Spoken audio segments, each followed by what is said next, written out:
what I want you to do is just think on your own what skills you think are important for a coach, right? I'll give you 5 minutes, right? Right, what I want you to do here then, I'm just going to share the screen. So if you hover over the screen now, what I want you to do is just find a little space. Do you know how to do it? There's a little hand, I think, tools, and if you press on the T, you'll be able to write something. Being empathetic. You can change that, but it doesn't matter. I like that word, empathetic. Communication skills, it's a good one. Come on, couple more. Question. Right, what I want you to do is going to share the screen so you can like hover over, right? I'm just going to say a few things and want you to hover over the area where you think it best fits, okay? So, first one, players that always give their best.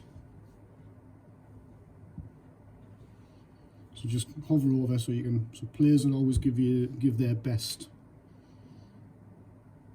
Okay, good. So we're hovering over, that's, yeah, pretty happy with that. So we're hovering over, obviously it's one, the player is a member, okay?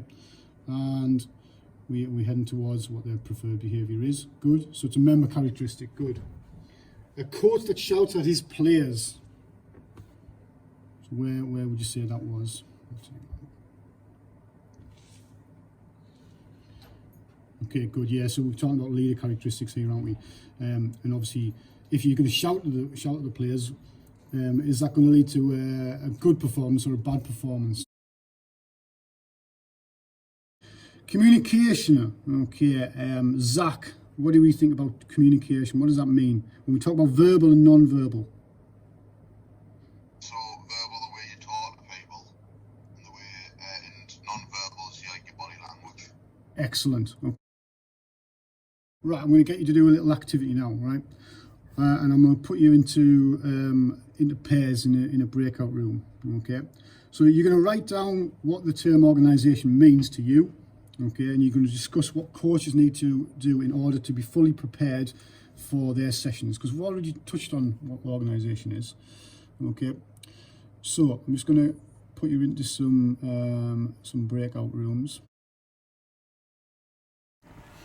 Okay, so set up your breakout rooms. What you can do is you can either choose your students and just drag them over that you want to put into the different rooms.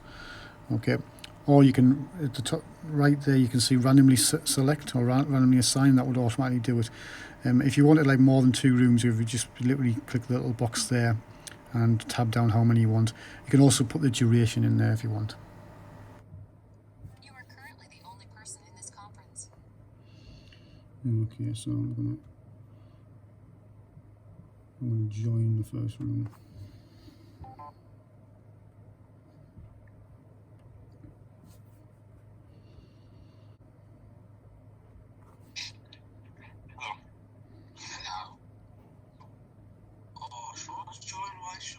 I've just joined to see how you're going. Give us 2 minutes. What you'll see when you join a breakout room is it basically opens the breakout room at the tab to the right. So when you want to leave a breakout room, you simply cross that tab out. So you just go and cross it out and you leave the breakout room. When you want to bring the students back from the breakout rooms, you simply end breakout rooms for all, and it brings you back into the main room. It just shuts everything down. You then just have to reconnect to the main room and reconnect your audio, but it's dead simple, same as when you started.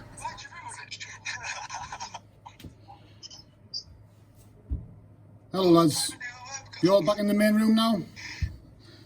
Okay. Just think about looking at the PowerPoint presentation that you're gonna add in there, and just consider putting another slide after like an activity that you're going to do, so it gives a chance to the students to write in there. Like I've added a slide there where they can just add some information in. Yeah, I'm going to create a little poll. Okay. Yes or no? Do you think if you untie, can you still be organised? Yes or no? Okay, right. Publish results. We've got 100% think yes. Okay, and I agree with you. I'm gonna do a poll. Do you have a to-do list on your phone? Yes or no? Depends what it is. Oh, So I'm saying yeah. Okay. So we've got no 75%, yes 25%. So I'm going to give you 30 minutes. Okay. What you're going to do is you're going to look at diplomacy and motivation. Okay. So they're the two things we're going to look at in the future. But what I want you to do is define the skills and give an example in your sport. Use a Word document for your answers and then send a picture in the chat and we'll report back in about 30 minutes to discuss it.